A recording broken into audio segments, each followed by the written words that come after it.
are talking about the wordless survey wave-8 in the United Kingdom. The team who was doing this survey was the King's College London under the leadership of Bobby, and the fieldwork was conducted by the famous organization of Ipsos. And we are now at the moment planning the next wave, which will start in January next year. And in this year, we will prepare the questionnaire on the one hand and the votes on the other hand.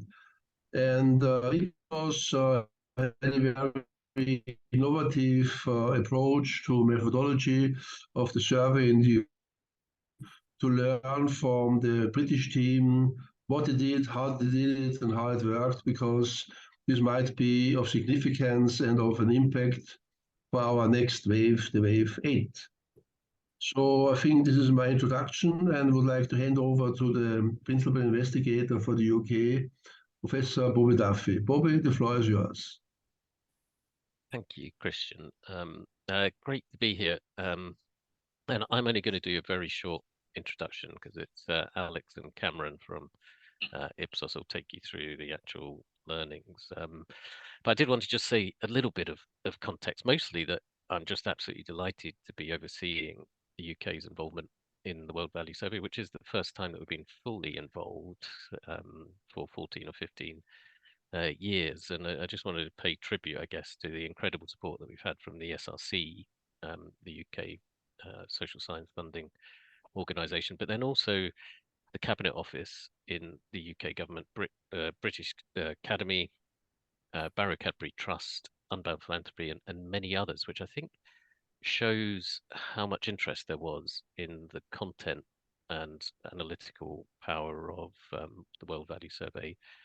More generally, we had huge interest from all sorts of different funders with different sorts of objectives. And what that allowed us to do, crucially, was to use that money from the additional funders on top of the ESRC's funding to do boost samples in Wales and Scotland, so that we can look at those countries, those nations within the UK or Great Britain separately, which is of huge interest to people like the Cabinet Office, who are very interested in whether the UK nations are going in different values and identity directions, as well as putting us in a global context. Then we also had a chance to work with a social change initiative in Northern Ireland, who are very embedded into Northern Ireland civil and political and policy structures, and managed to do fundraise for us to include Northern Ireland in the study too. So we have got the whole of the UK where we're able to look at each nation separately. So while this is the first time we've had a full participation from the UK, we've obviously had partial data from the European Value Survey over a number of years in Great Britain and Northern Ireland in some years. And just again to pay tribute to David Vos at UCL, who is part of our team, core team with KCL, who's been running European Value Survey, and also got significant ESRC funding to run that in 2018, which has been a crucial pre and post COVID pandemic sort of post COVID pandemic measure for us. So that's really helped having that overlap with the EVS study. So it's just been a pleasure for me to be involved. Incredible help from Ksenia and Christian in terms of we had to move very quickly because we were behind the curve really in getting the funding in place and then things set up. And we couldn't have done that without the help from Ksenia and Christian. We also have an advisory board where Pippa Norris is on, among many other politics and media and policy and academic colleagues, and Pippa's been an excellent supporter of us as well. And we're starting to see the impact. We're publishing the results as packages of fairly graphic, descriptive outputs first to encourage media engagement. And we've had over 100 bits of pieces of good national and international media coverage, which again shows the interest in there, and then hundreds of more regional and local coverage. And we're only halfway through. We're about halfway through our media engagement release plan.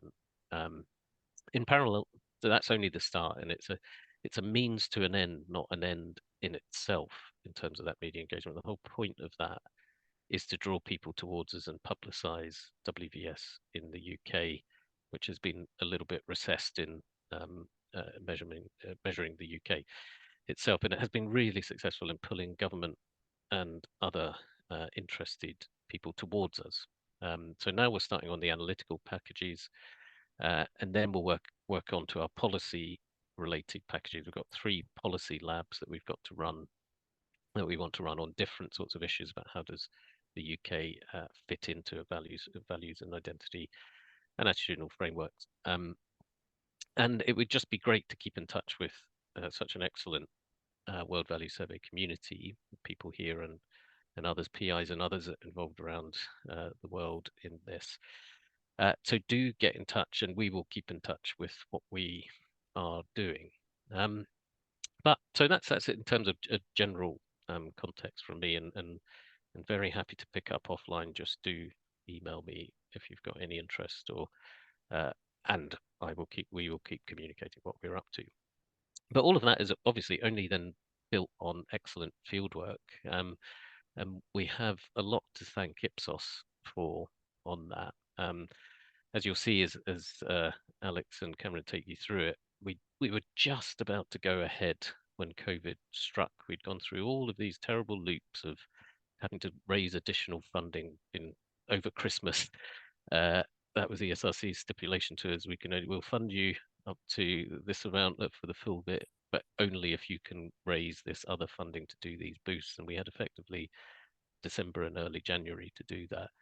They were all ready to go, moving very fast with Ksenia's and Christian's help, and then COVID hit just before we were going to do it. So that led to many, many rethinks throughout the pandemic, as things seemed to be getting better and then worse again. Many, many loops we went round with Ipsos, and all I can do really is thank them for their flexibility and professionalism throughout that. We had many false starts, and many times we had to think again, try things, rethink, and they were incredibly helpful throughout that, all of that, both from a methodological thinking point of view, and then from a practical implementation point of view. So big thanks to Alex and Cameron, and I'm just going to hand over to them to explain a bit more about what we actually did. Thank you, Bobby. Hadn't realized you'd had such an exciting Christmas before we even got involved. While I share my screen and the slides, I will, which worked literally just 5 minutes ago. I'll introduce myself. I'm Alex Bogdan. I'm a research director at Ipsos in Ipsos UK in our government and society team, and together with me is Cameron. Hello, I'm Cameron Garrett. I'm a research manager in our government and society team working with Alex, and together we delivered the World Value Survey for Kings with a bit of a wider team. Alex is just struggling to get our slides up, which were working perfectly 2 minutes ago. 1 minute, we're just going to open them again. Just 1 second. Bit like what Bobby was just saying, many full starts with the project. A full start here. Here we go. Hoping everybody can see that. Yeah, I'm seeing some nodding, so we will go ahead. Right, so thank you everybody for attending. As Bobby was saying, and Christian, thank you. We are going to talk through the experience that we had with wave-7 of the World Value Survey here in the UK. Where really what we ended up doing was implementing a mixed mode approach, very much unplanned for originally. I'll go through some of the context and talk through the original design, and then Cameron will go through some of the piloting work that we did that really informed our thinking for the main design that I'll talk to again, and then take you through some of the outcomes.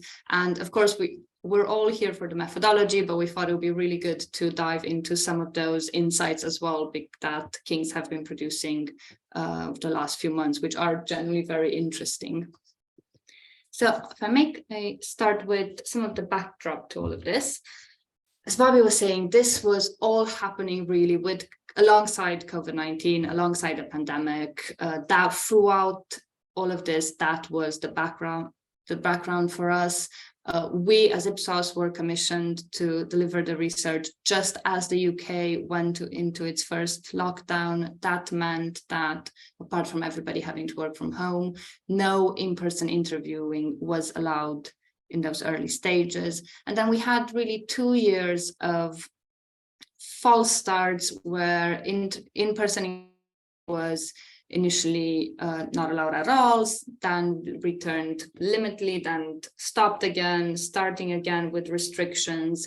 So we went through that for about 2 years when we were constantly then trying to, without the benefit of foresight, trying to figure out what would be the best approach, the best method for delivering the World Value Survey in the UK. And we finally launched in February 2022, when the UK was exiting a fairly bad COVID wave, but unbeknownst to us, we were actually entering a new wave of COVID cases. So as we launched fieldwork, cases again skyrocketed. So do keep that in mind, because that was our context. Hopefully that won't be relevant for many of you on the call today, but that was what we were operating under. So if I'll go through the original design, this is what we had planned before COVID was on anyone's minds, when we thought face-to-face interviewing would be possible. And we had assumed what in the UK is a fairly standard design for a face-to-face probability survey.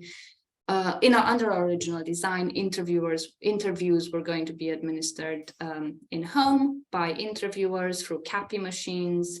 The sample was probability sampling, clustered. We were going to issue a fair number of addresses across Britain and Northern Ireland, aiming to interview 1 person per household. Interviewers were meant to do a quiche selection to randomly select an eligible respondent in the household. The quiche selection would be done through CAPI machines. Eligible respondents are residents aged 18 plus. And because we know some groups usually have lower response rates, particularly young people, and in the UK, people living in London. So our plan was to implement a differential incentive structure, conditional on completing the survey, with higher incentives for people under 25 and people living in London, just to try and boost those lower responses there. And the interview overall was about 60 minutes. That's the core World Value Survey questionnaire, plus a short module that was specific to the UK as well. But with in-home CAPI interviewing not being an option, much of what we had originally planned became impossible overnight. So we weren't allowed to do in-home interviewing. And at this stage, we weren't really sure when that would even be possible again.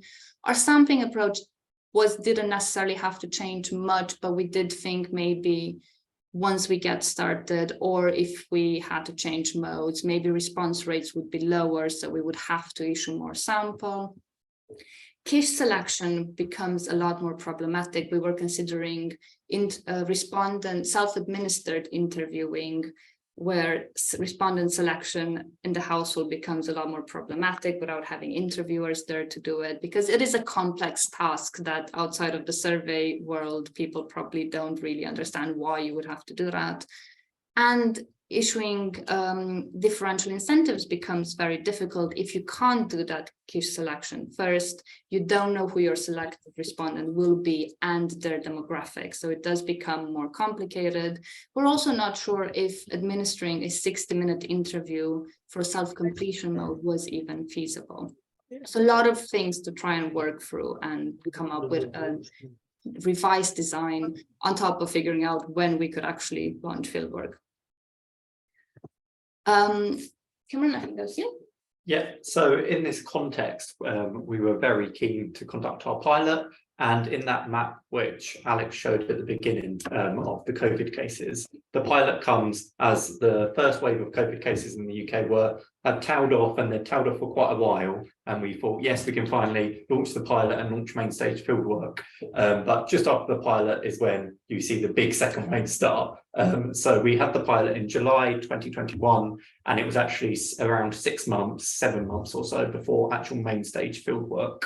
And we ran the pilot for 2 weeks in that early July period. It wasn't a full random probability survey as the main stage design would be. It was based more on a quota survey, so we didn't necessarily do respondent selection on the doorstep. We were just speaking to who we got on the doorstep. And that's because the main things we wanted to test were the different methods. So where face-to-face research wasn't possible, we had been talking to King's, and we were trying to be flexible in coming up with lots of different approaches. And in the end, we thought, why not pilot as many as we can and see what works to help us inform the main stage and what we would go forward with. So we kind of saw the pilot very much as experimenting with these methods, seeing whether the uptake was, and trying to identify any problems with them and how they could impact later our response rate. So we went with 5 in the end. The first one was face-to-face outdoor, which would be interviewer administered. This was because of COVID cases at the time. Interviewers weren't allowed inside people's households. So thankfully it was quite a nice summer actually. So we were doing it on the doorstep, in gardens, if we could go around the back, etc. This worked relatively well for us. As I said, the weather was nice to us, but there were we were worried a bit about whether it is 60 minutes, can we do this on the doorstep? And also some of the questions are quite sensitive, and we were worried that people might not be necessarily wanting to speak about them out in the open. So that's kind of why we wanted to test whether outdoor would be working. Then we had another approach, which was MS Teams. So this was peak COVID, when everyone was doing video calls and everyone was used to speaking over Teams. And this was the first time our field team had rolled out something like this. And it was essentially an interviewer administering the interview over Teams. They shared their script, so the survey script, so the respondent could see it. We did alter it slightly, the script they were seeing compared to the usual face-to-face script. So, for example, where don't knows would be unprompted in an interview administered face-to-face survey, we actually hid the don't knows on the MS Teams script when it was being shared. And if a respondent spontaneously mentioned don't know, then there was an option for that to be coded in if they tried to skip the question. So we were trying to replicate that approach there. Thirdly, telephone interviewing, which also interview administered. This seemed like a approach we usually do. If we can't do face-to-face, telephone is a good backup. So we wanted to see how that would work here. In this case, we were a bit cautious because of show cards. The survey, as you'll know, involves lots of show cards, and we wondered how that would work with the telephone interview. So when the interviewer knocked people on the doorstep and got a respondent, we left show cards with them, and then we rang them back at a different time, and they used the show cards as we were going through the survey themselves. Then we had a self-completion paper survey, which the interviewer, once a respondent was selected, they would leave them a paper survey. Big thank you to the Australia World Values team who helped inform a lot of our paper design. We based it on that. That was left with the respondent, and then really importantly, the interviewer went back to collect the survey. So the respondent wasn't mailing it back to us. They had 2 contact points with the interviewer, being left the paper survey and the interviewer collecting it again. And then lastly, we had self-completion, which was online. And this was the interviewer knocking the doorstep and leaving the respondent with a unique password and URL. So they'd go on to a URL, type in their unique password, and then they would complete the survey. Again, we were worried about don't knows here, and if people wanted to refuse. So here we took a similar approach to the video one, where we didn't show don't knows, but if the respondent tried to skip a question without answering it, don't knows or refuse would appear. So those were our 5 methods which we went into. And as I said, our objectives were really to test them. And so we had quotas on the number on basically interviewers using all of these methods. We wanted to make sure all of them were used in the pilot. So even if people are really up for doing a face-to-face survey. We wanted to make sure we were testing the range of them. So we were saying, no, make sure you are doing at least X number of video interviews.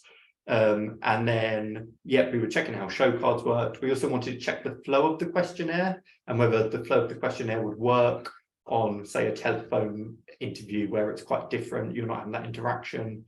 And then also, given this is the context of COVID, we were also keen to check engagement on the doorstep and whether people actually open to answering our surveys, let alone the uptake of all these different methods. So we had lots to test. And that's really how we were treating this, as a big experiment to see what would happen to help inform the main stage. And in the end, so we didn't do too many interviews. It's quite a small pilot, and that is in the context of COVID, but we had 39 people agree to complete, and we had 27 of those which were converted. And it's key here to look at the numbers of conversion rates from people agreeing to complete and then actual completes. So in each case, the interviewers knocked to the door and they were kind of left to see whether they then went on to do the survey. So you can see the best conversion rate was face-to-face outdoors, where you're not losing that connection with the interviewer. The interviewer knocks your door and says, can you do the survey? Yes, let's do it here and now. And that's converted straight into 3 agrees, 3 completes. And that's kind of why we were so keen to push forward for face-to-face outdoors and keep that as an aspect, because that was going to really help protect our response rate. We also had good conversion rate on telephone. We had 2 drop-offs, and I'll come into some of the problems that we encountered with telephone shortly. Similar with Microsoft Teams, and then the paper survey also had a good conversion rate. So all of the ones where an interviewer remains involved beyond knocking the door, we had a fairly good conversion rate. Where we see our drop-off rate was the online survey. So we had 13 agreeing to complete, and just less than half of them actually completed the survey. And this was a key finding for us, that people were kind of agreeing to do the online survey on the doorstep as a means to get rid of us and say, yeah, I'll definitely complete it, bye. And because unlike the paper survey, we weren't then going back to check they'd done it and complete it.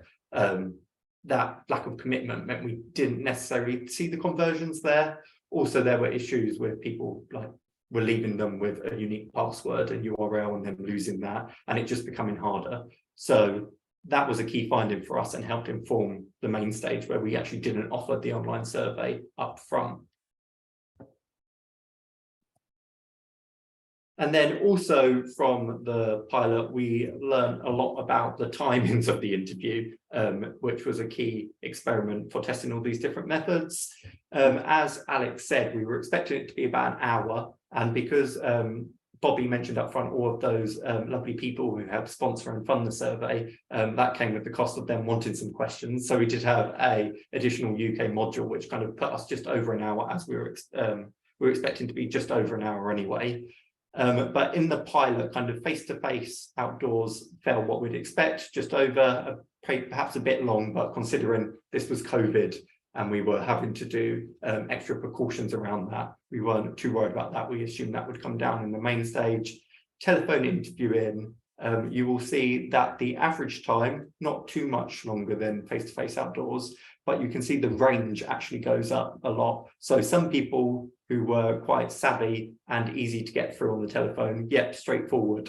But other people we really struggled with, and it became quite cumbersome to administer the survey. So you can see it went up to an hour 50. And that was, as I'll go into on the next slide, that was a lot to do with show cards and flicking back and forth.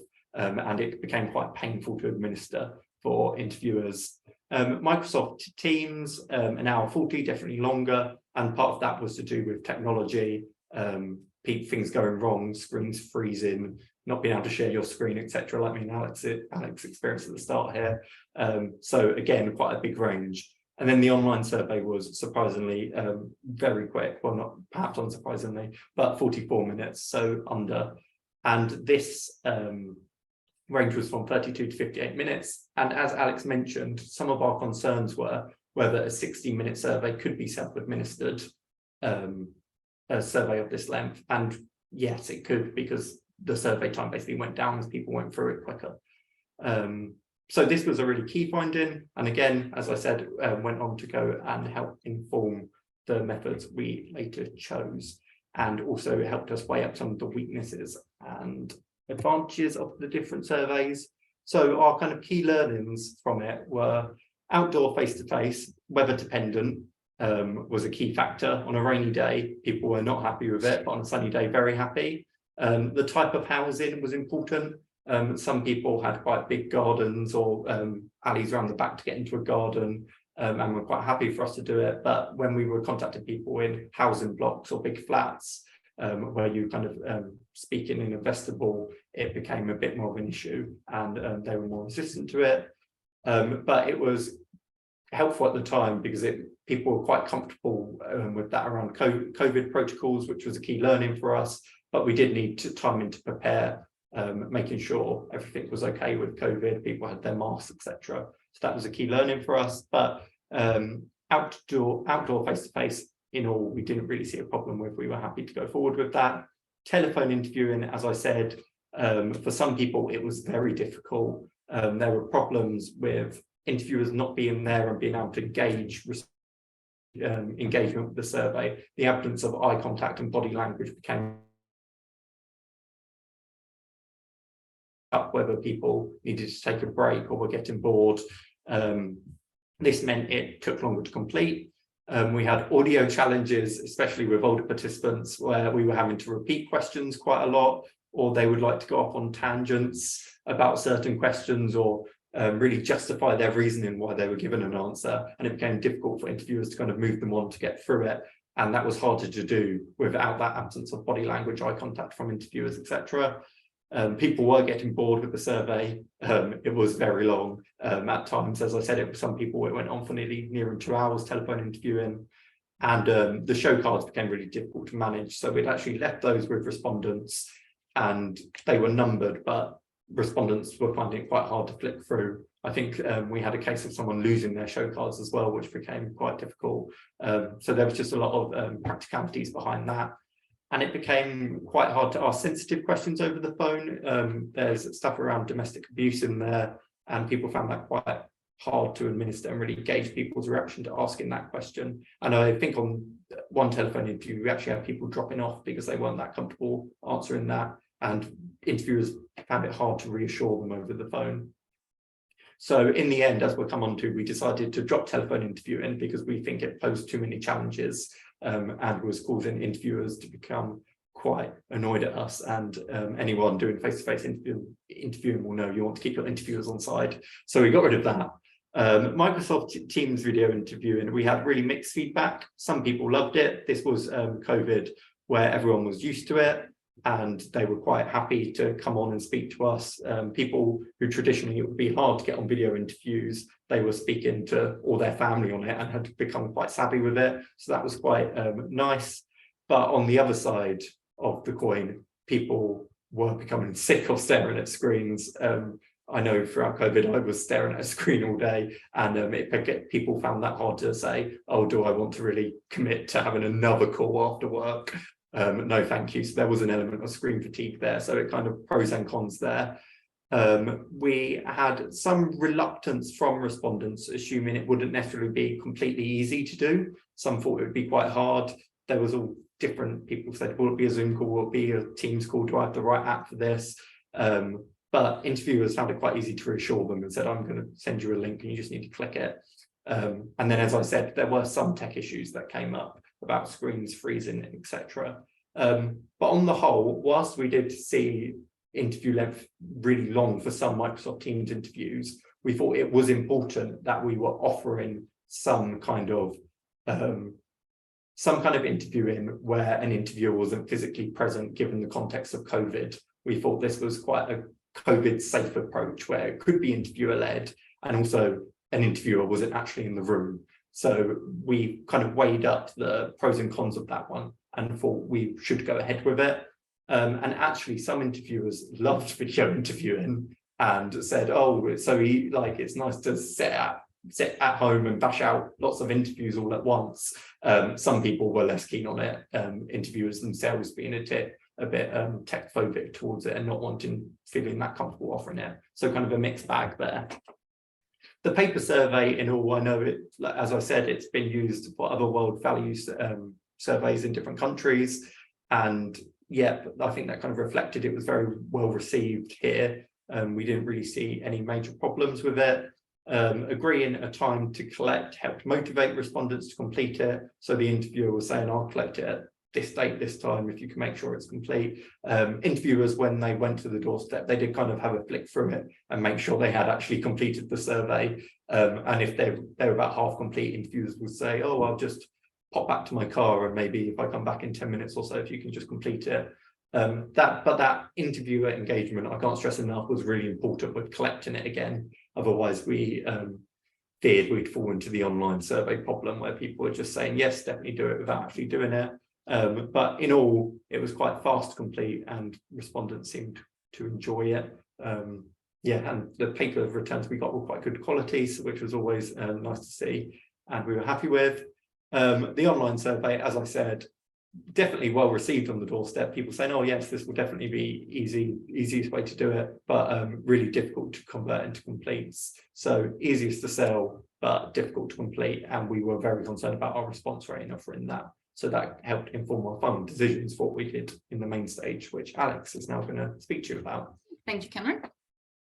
So as Cameron was saying, this is the design that we've decided to go with for the main stage, is what we call knock to nudge, where we have an interviewer that goes, recruits people on the doorstep.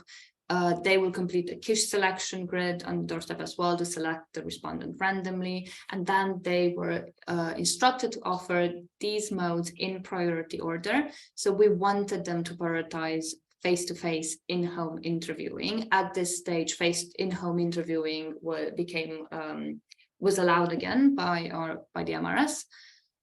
If respondents were reluctant to do that, then the second priority would be an outdoor interview, but again in person, administered by interviewers, and that was based on the positive feedback we'd had from the pilot. Following that was a video MS Teams interview, again interviewer administered, and if all of those, if respondents were reluctant to all of those, the final option would be a self-completion paper questionnaire that interviewers would leave behind, but then crucially pick up again in a few days' time. That was the main stage of fieldwork, really led by interviewers. And at the end, we also had a non-respondent push-to-web survey. We built this in because we were the first face-to-face survey to go into field after COVID. Apart from a few very small pilots similar to ours, there hadn't been any activity in the UK from any agency. So at this stage, we had no idea what response rates would be. We had no idea what the public's appetite and willingness to do surveys would be. So we built in this non-respondent push-to-web survey. If interviewers had managed to select a respondent randomly at the household, the letters would be addressed to that respondent and we would ask them to complete the survey. If not, if no contact had been made or interviewers hadn't managed to do a respondent selection, we asked householders to follow the next birthday rule, and that's how they would select who should do the survey. Our mailing strategy included just 2 mailings because at this stage, this was following a very long face-to-face fieldwork period. So we thought households would probably be a bit fatigued and we didn't really want to annoy people anymore. So we only issued 2 mailings. The first mailing offered an online completion mode and focused on an early bird incentive where we had regional variations. If you remember, London does tend to have low response rates, so we increased the incentive in London, but also in the devolved nations because that was of particular focus for the funders of the survey. And then the second mailing emphasized the last chance to take part message. So all of this was very much following the Dillman principles as much as we could within the context of this fairly reduced mailing strategy. So that was the design for the main survey. And that's just how it compares. So we initially had planned to do in-home CAPI, but in the end had to offer this knock-to-nudge approach with multiple modes of completion. Our sampling strategy didn't change much, but we did issue a lot more sample, assuming that response rates would be much lower. Key selection was mixed, sort of by interviewer where possible, but using the next birthday method in our non-respondent follow-up survey. And we were able to offer differential incentives by region, but not depending on the selected respondents' demographics. So we weren't able, on the doorstep with a face-to-face interview, interviewers know who they've selected. If that person looks young, they can already try and convince them to take part by promising the higher incentive, but this wasn't possible with a non-respondent survey. And we kept the entire main questionnaire, the full 60+ minute survey, but adapted for multimode design, so excluding respondent interviewer instructions when needed, adapting the way that we offered non-response options. So don't know, prefer not to say options were different depending on the mode, so it made sense. And to just go through some of the outcomes, just over half of the interviews that we achieved were administered by an interviewer. Of those, most of them were in-home CAPI, so that was quite encouraging, meaning that people were actually quite comfortable allowing interviewers into their homes.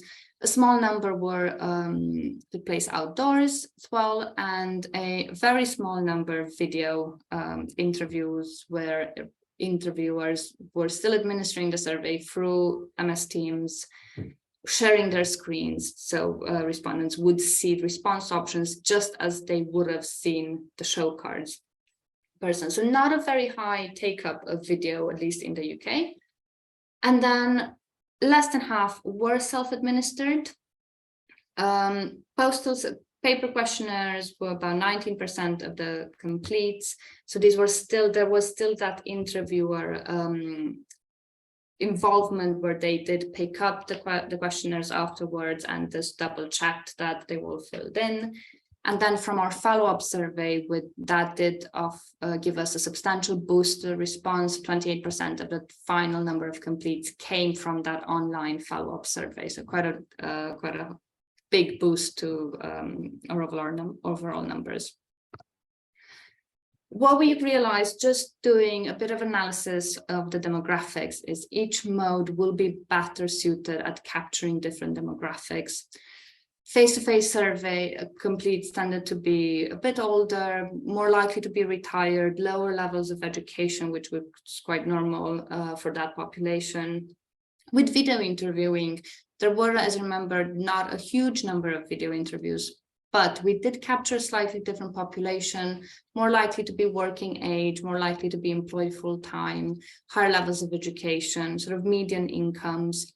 And if you just look down at the online survey, those populations are fairly comparable. Sort of similar young or working age population, employed full-time, higher levels of education, so very similar profiles. On the other hand, the self-completion paper questionnaire, more likely to be completed by people aged 45, 54, so still working age, but just a bit older. And what we've seen that this group is more likely to have both lower and higher incomes than the general population. It's quite an interesting mix of different profiles captured by the different modes.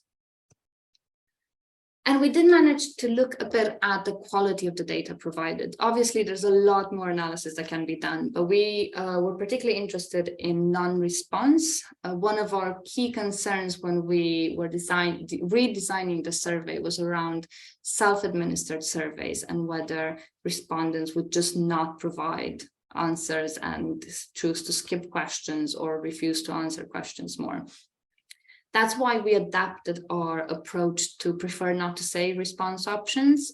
The CAPI interview that was administered by interviewers, either in-home or outdoor, it was a fairly standard approach where interviewers would hide their screen from respondents, but they had show cards printed where respondents would see all the available response options apart from prefer not to say.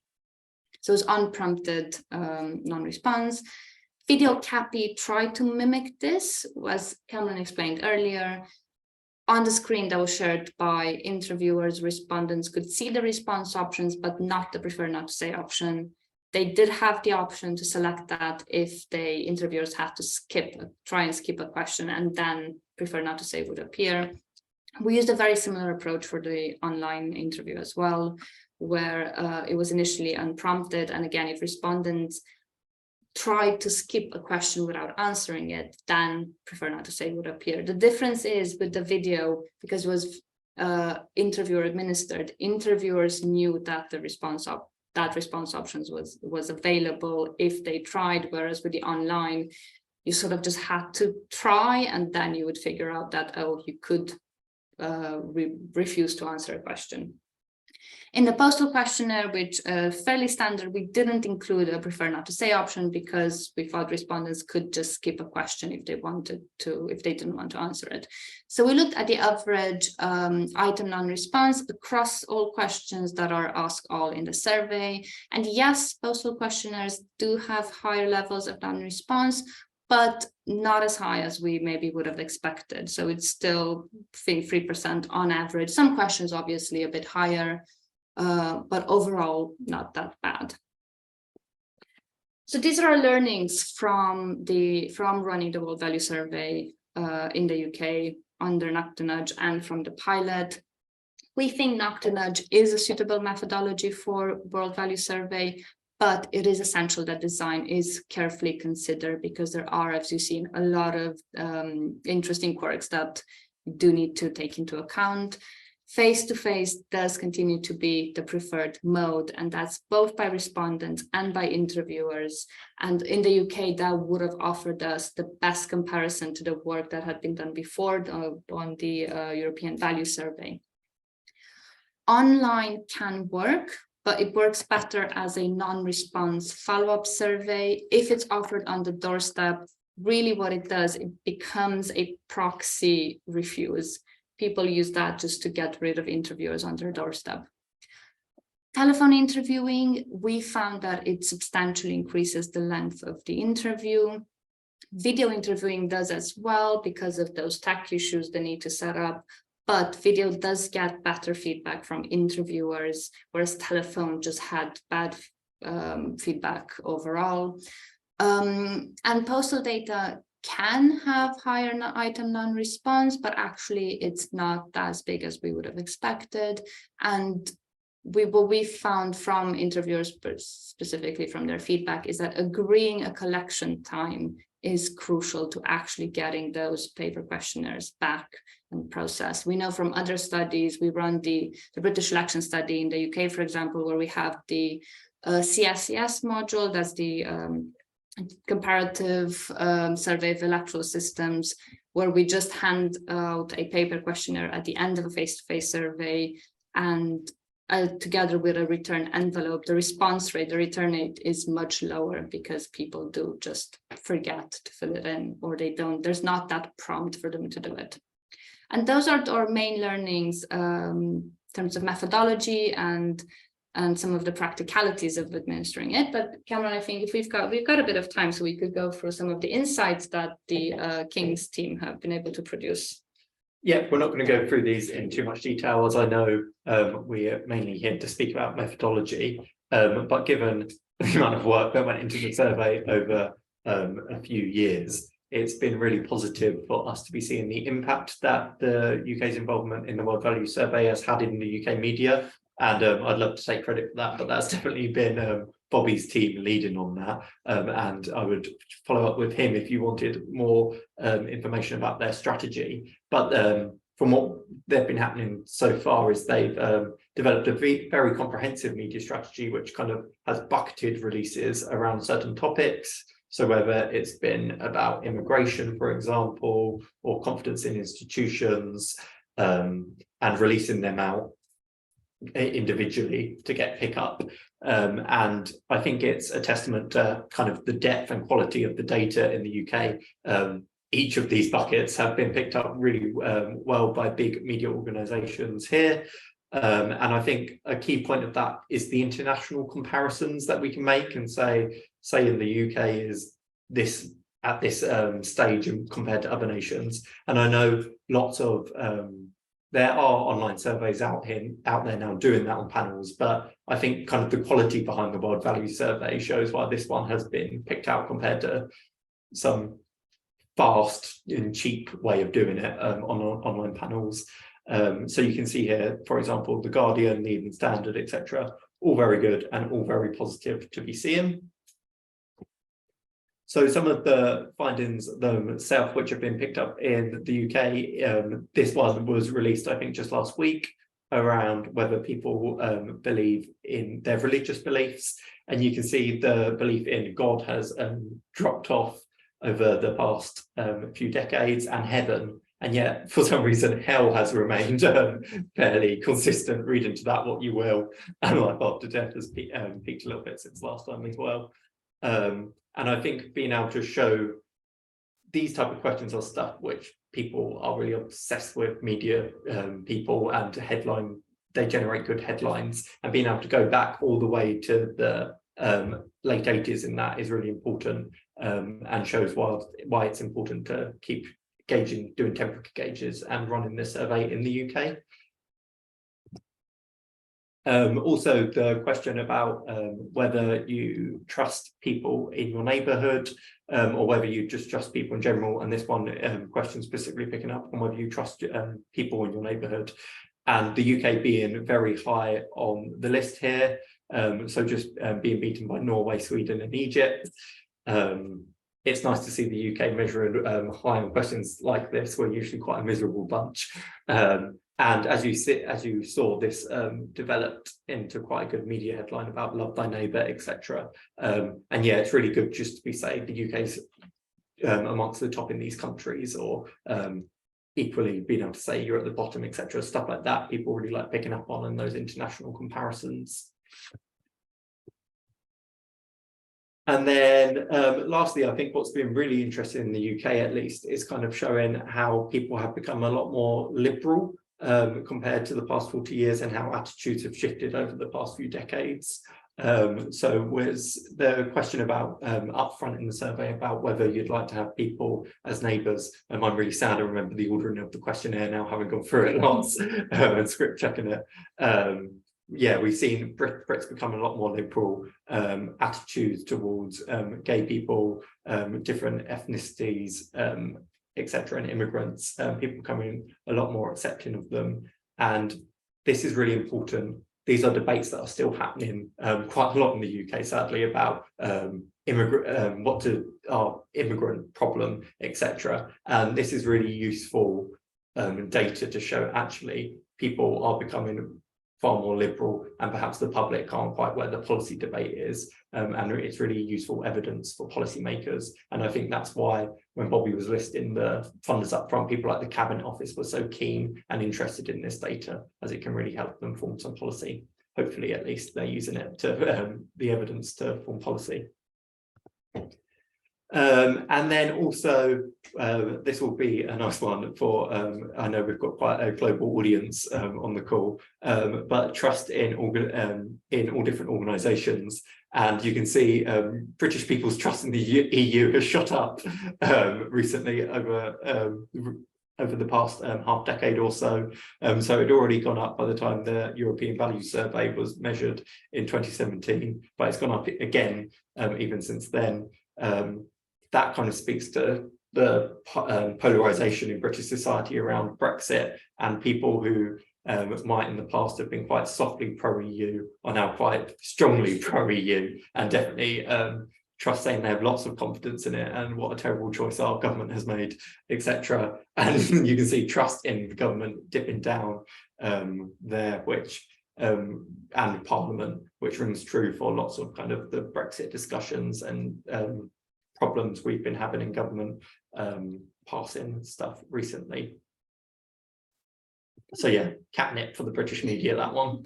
But yeah, thank you everyone. That's been kind of a whirlwind tour of some impact, but then a more deeper look at the methodology.